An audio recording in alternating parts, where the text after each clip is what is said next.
ট্রেনের অবস্থা তো ভাই অনেক খারাপ।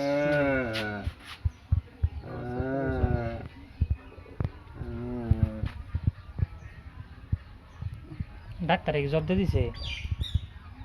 অপারেশন না করবে রে, কালকে জানার কথা আছে, আজকে বলতে অপারেশনের ডেট কবে? নতুন মাস যাইতেছে কেন না, যে আজকে রাখো না